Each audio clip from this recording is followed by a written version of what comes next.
이번에 공개된 옵티머스 달리기 영상이 인상적인 점은 한두 가지가 아닙니다. 가장 중요한 것은 단순하게 달리기를 하기 위해서 만들어진 로봇이 아니라 사람을 따라하는 로봇을 만들었는데 달리기까지 성취하게 되었다는 점입니다. 사람이 할 수 있는 일을 얼마나 범용적으로 대체할 수 있는가가 핵심인데 테슬라의 옵티머스가 이 범용성을 성취하는 속도가 상당히 놀랍습니다. 2년 반 전만 하더라도 걸을 수 있다라는 게 가장 큰 성취였는데 이제는 걷는 것은 너무나 당연하고 달릴 수 있게 되었습니다. 아장아장 걷는 것에서 달리기까지 걸린 시간이 2년 반이었습니다. 그리고 일론 머스크는 이 성취에 대해서 속도라는 단 한 단어의 평가를 남깁니다. 테슬라가 처음 옵티머스 로봇 계획을 공개했을 때 이 당시에는 로봇 자체가 존재하지 않았습니다. 사람이 옵티머스 의상을 입고 나와서 깨방정 춤을 췄고 그 결과 단기적으로 테슬라의 주가는 하락하며 테슬라가 휴머노이드를 이야기한 것 자체가 비웃음거리가 되었었습니다. 하지만 1년 지나가면서 테슬라의 옵티머스 성능은 과연 같은 로봇이 맞는지 의심이 들 정도로 빠르게 성장합니다. 일론이 말하는 속도는 일론의 모든 비즈니스에 그대로 적용이 됩니다. 초기 테슬라가 전기차를 만든다라고 이야기했을 때 이 당시에도 전기차라는 개념 자체가 존재하지 않았기 때문에 비웃음의 대상이 되었습니다. 하지만 많은 사람들이 생각하는 것보다 훨씬 더 빠른 시간 안에 이제는 전기차 하면 테슬라만 떠오르는 상황이 되었습니다. 처음 일론 머스크가 자율주행을 만든다라고 이야기했을 당시 역시 비웃음거리가 되었습니다. 네모난 박스가 둥둥 떠다니며 자율주행이라고 말을 하기엔 너무나도 투박한 모습이었지만 이제는 전 세계 모든 곳에서 자율주행이 가능하게 되었습니다. 그리고 이제 일론 머스크는 옵티머스가 만드는 노동으로부터 해방되는 미래를 이야기하고 있습니다. 이 역시 지금 당장은 비웃음을 사고 있습니다. 이 세상에 한 번도 펼쳐진 적이 없는 지속 가능한 풍요라는 단어 자체가 너무 파괴적이고 비현실적이기 때문에 마치 내연체가 가득한 세상에 전기차를 이야기하는 것 같으며 사람이 운전하지 않아도 자동으로 운전이 되는 자동차를 이야기하는 것 같습니다. 일론과 테슬라는 공통점이 있습니다. 항상 현재 시점으로 보면 뭔가 터무니없는 이야기를 하는 것 같고 고평가된 것 같고 불가능한 미래에 대한 망상에 빠져 있는 것 같지만 매번 1, 2년이 지나고 돌이켜보면 항상 그 당시의 테슬라 혹은 일론 머스크가 옳았다는 걸 볼 수 있습니다. 테슬라 투자 역시 지금 당장은 뭔가 불가능한 밸류에이션을 가지고 있는 것 같고 불가능한 미래에 대해 이야기하는 것 같지만 벌써 과거에 불가능하다라고 이야기했던 미래가 현실이 된 것이 많으며 새로운 불가능을 현실로 만들고 있는 게 테슬라입니다. 지금 보시는 영상은 이번에 새롭게 공개된 옵티머스 버전 2.5의 손입니다. 앞서 살펴본 달리기와 마찬가지로 단순하게 특정 행동을 할 수 있다라는 게 핵심이 아니라 실제 사람이 하는 작업을 그대로 대체할 수 있게 만들어지고 있다는 걸 볼 수 있습니다. 테슬라의 옵티머스와 다른 휴머노이드가 가지는 가장 큰 차이점이 실제 사람의 작업을 범용적으로 일반적으로 대체할 수 있는가 없는가입니다. 테슬라의 옵티머스는 보여주기식 쇼가 아니라 오히려 그 내용을 보여주기 싫어서 휴머노이드의 핵심인 손은 내부 모습을 공개하지 않는 것을 볼 수 있습니다. 지난 11월 주총을 통해서 일론 머스크가 약속했던 FSD 사용 중 휴대폰 문자 사용 허용은 벌써 확인이 되었고 이제 남아있는 게 로보택시의 안전 드라이버 제거입니다. 그리고 2026년도부터 옵티머스 버전 3가 생산될 것이다 라고 밝혔는데 이 역시 순조롭게 발전하고 있다는 것을 이번 옵티머스 영상을 통해서 확인할 수 있었습니다.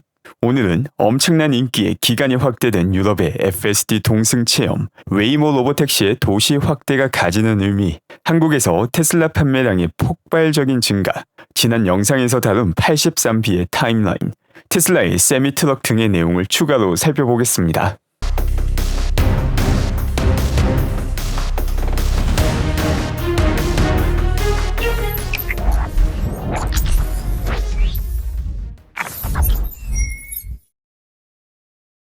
지금 보시는 영상은 독일에서 진행되고 있는 FSD 동승 체험입니다. 한국의 FSD가 풀리자마자 엄청난 관심을 받고 다양한 충격을 받는 것처럼 동승 체험만으로도 독일에서는 테슬라의 FSD 성능이 이렇게 높았나라는 놀라운 테슬라의 자율주행 성능에 깜짝 놀라는 사람들이 지속적으로 확인되고 있습니다. 이번 영상 같은 경우 FSD 동승 체험을 한 고객은 다음 차량은 자율주행이 가능한 테슬라를 구매하겠다고 밝히고 있습니다. 이제는 자율주행 때문에 테슬라 차량을 구매하는 시대가 벌써 현실이 된 것입니다. 이번엔 프랑스에서 진행되고 있는 FSD 동승 체험입니다. 프랑스 미디어에서도 테슬라의 FSD에 큰 관심을 가지고 있는데 그 평가 역시 상당히 인상적입니다. 정말 놀랍습니다. 안전 측면에서도 선택의 인간적 측면에서도 말이죠 라고 평가하고 있습니다. 왜 이런 평가가 나왔는지 프랑스 자율주행 영상 중 일부만 함께 보겠습니다. 이제 좌회전을 대기하고 있는 상황인데 좌회전을 하다가 아주 부드럽게 멈춥니다. 보행자를 위해서 깔끔하게 멈추는 모습에 아주 감명을 받은 모습입니다. 다음은 이탈리아에서 진행되고 있는 자율주행 동승 체험입니다. 이 영상의 주요 포인트들을 함께 살펴보겠습니다. 지금 장면 같은 경우 차량의 뒷공무니까지 다 따라가서 멈추지 않고 횡단보도 앞에서 먼저 멈추는 것을 볼 수 있습니다. 딴 생각하다가 운전을 하면 하기 쉬운 실수인데 테슬라의 FSD 같은 경우 미래까지 고려해서 먼저 개입하고 그대로 운전한다는 걸 보여줍니다. 또한 공사가 진행 중인 해정교차로 역시 아주 순조롭게 진행을 합니다. 이제는 자율주행을 평가할 때 일반적인 구간에서 자율주행을 잘 하느냐 잘하지 못하느냐는 평가 대상 자체가 되지 않는 수준에 도달했습니다. 기본적인 자율주행은 잘하는 게 당연하고 예외적인 상황이 발생했을 때 얼마나 이를 사람처럼 잘 대처하는가가 핵심인데 바로 이 분야에서 테슬라의 자율주행이 독보적으로 앞서고 있는 상황입니다.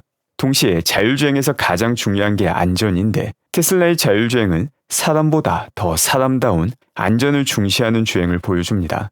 보행자가 나타나면 항상 불편하지 않게 먼저 양보해주고 기다려주는 모습을 확인할 수 있습니다.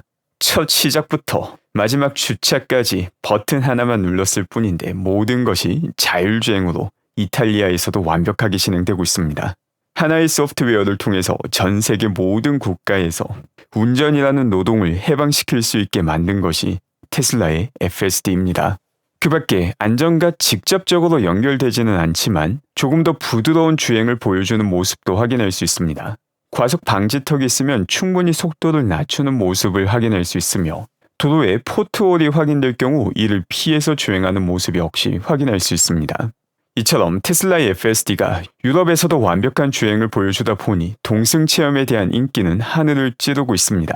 그 결과 이탈리아에서는 로마 시장마저 테슬라 FSD 동승 체험에 참여하였습니다. 또한 이처럼 많은 사람들, 미디어들, 정치인들의 관심을 받다 보니 유럽에서 테슬라 FSD 동승 체험 기간이 3월 말로 연장되기도 하였습니다. 그 밖에 독일 자동차 매거진에서도 이번 FSD 동승 체험에 대해서 아주 높게 평가하는 영상이 확인되기도 하였습니다.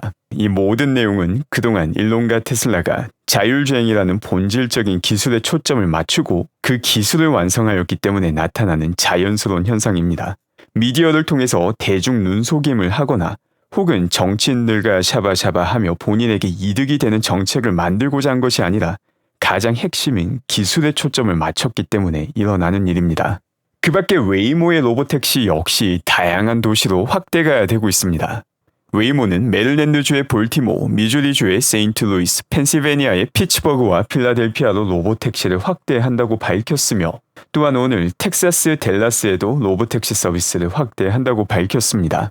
이처럼 웨이모의 로보택시 서비스 도시 확대는 모든 로보택시 산업에 큰 도움이 되는 일입니다. 웨이모와 테슬라를 1대1로 비교하면 부족한 점이 정말 많고 비용 면에서도 경쟁력이 많이 떨어지지만 사람 운전자와 비교하면 훨씬 더 안전하다는 것은 분명한 사실입니다.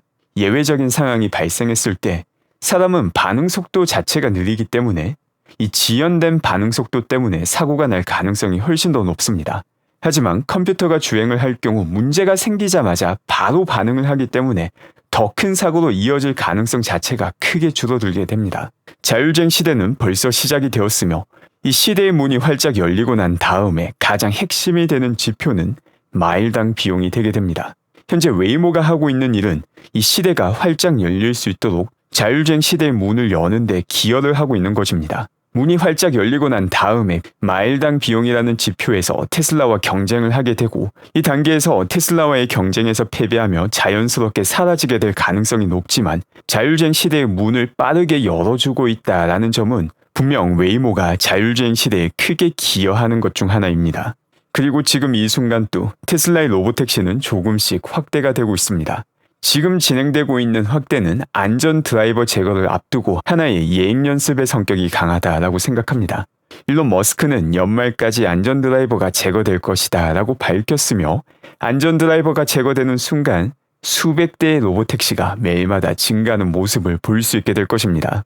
그 밖에 현재 한국에서의 테슬라 판매가 예사롭지 않은 상황입니다. 2025년 테슬라의 판매량은 작년과 비교했을 때 거의 2배 정도로 올라간 상황입니다. 이제 12월이 막 시작되었다라는 점을 감안하게 된다면 2025년은 2024년 판매량의 2배를 기록할 가능성도 충분히 높은 상황입니다. 한국에서의 테슬라 인기를 잘 보여주는 자료입니다. 1월부터 10월까지 전기차 누적 판매량을 보게 되면 테슬라가 1000대 미만의 차이로 2등을 기록하고 있습니다. 그리고 얼마 전 한국에서 FSD마저 풀리며 고가의 모델 S와 X의 인기가 치솟는 기현상을 보여주고 있습니다. 자율주행이 풀리기 전에도 이런 인기를 보여주었는데 자율주행이 풀린 이후 2026년 테슬라의 한국 판매량이 어떤 모습을 보일지 상당히 기대가 됩니다. 또한 동시에 12월 4일부터 한국에서는 스타링크를 사용할 수 있습니다. 하늘이 보이는 곳이라면 어디에서도 인터넷과 연결될 수 있는 스타링크 서비스가 드디어 공식적으로 한국에서도 시작된 것입니다. 그 밖에 지난 영상에서 다루었던 83B와 관련된 내용을 다시 한번 더 간략히 정리하겠습니다. 일단 이 83B 같은 경우 사실 조금 더 많은 복잡한 내용이 들어가 있습니다. 이게 이슈가 되는 것 자체가 83B를 선택하게 되면 일론이 보상한 조건을 달성했을 때의 주가가 아니라 지난 2025년 9월 3일 이사회가 CEO 성과 상금 수여를 승인한 날짜의 주가를 기준으로 세금을 낼 수 있기 때문에 일론 머스크에게 세금을 크게 아낄 수 있다라는 장점이 핵심이었습니다. 일부 시청자께서는 11월 6일 주가가 334불이 아닌데 왜 334불이 나와 있냐라고 이야기를 하셨는데 여기서 나와 있는 주가 같은 경우는 장중에 매수를 한 게 아닙니다. 이 주식은 일론 머스크 보상안을 달성했을 때 일론에게 지급하기 위해서 새롭게 찍어낸 주식이며 이 주식을 찍어낸 날짜가 9월 3일이기 때문에 9월 3일 날짜의 주가가 공시 자료에 들어가 있습니다. 그리고 중요한 점은 이 주식이 무조건 일론에게 주어지는 게 아니라 여러 가지 조건을 달성해야 되는데 이 조건을 달성하지 못할 경우에는 이 주식 자체가 일론에게 제공이 되지 않습니다. 그런데 83B를 선택한다는 것 자체가 이 모든 걸 성취할 수 있다라고 확신을 하는 것이기도 합니다. 이번에 83B가 많이 언급되는 이유 자체가 과거 같은 경우 스탁 옵션을 통해서 일론 머스크에게 보상안이 지급이 되었는데 이번 보상안 같은 경우 조건부 제한 주식으로 지급이 되기 때문에 83B가 처음으로 활용될 수 있는 형태의 CEO 보상안이었기 때문입니다. 이 83B를 활용하게 된다면 일론 머스크 입장에서도 상당히 크게 장단점이 분명 존재합니다. 이 모든 주식을 획득하지 못할 수도 있는데 최소한의 조건이 테슬라의 주가가 2,300불, 2,500불이 되어야지 모든 보상을 받을 수 있는 것인데 이걸 이루지 못한 상황에서 83B를 선택한다는 것 자체가 이걸 미래에 성취하지 못한다면 83B를 선택하는 게 오히려 세금을 더 내는 선택이 될 수도 있습니다. 이 세부 내용으로 보게 되면 살펴볼 내용들이 여러 가지로 얽혀 있긴 하지만 이제 또 투자자분들이 가장 궁금해하는 게 일론 머스크가 정말 주식을 매도하는가 매도하지 않는가일 겁니다. 이와 관련해서 만약 일론 머스크가 주식을 매도한다면 이게 언제 전까지 일어날지 정확한 날짜를 알 수 있습니다. 일론 머스크의 CEO 보상안 조건부 주식 같은 경우 지난 11월 6일 제공이 되었는데 83B는 이 주식을 부여받은 날을 기준으로 30일 안에 행사가 되어야 됩니다. 그 말인 즉슨 늦어도 이번 주 금요일 안에 83B를 행사할지 행사하지 않을지 일론 머스크는 결정을 해야 됩니다. 또한 83B를 행사하고 세금을 내기 위한 현금을 마련하는 방안으로 만에 하나 테슬라 주식을 매도하게 된다면 이 매도가 일어난 시점 플러스 2일 전에 공시를 해야 됩니다. 일론 머스크가 마지막 날 매도를 한다. 이번 주 금요일 날 테슬라 주식을 매도한다 라고 하면은 늦어도 다음 주 화요일까지는 공시 자료를 통해서 일론 머스크 매도 소식이 발표가 된다는 것입니다.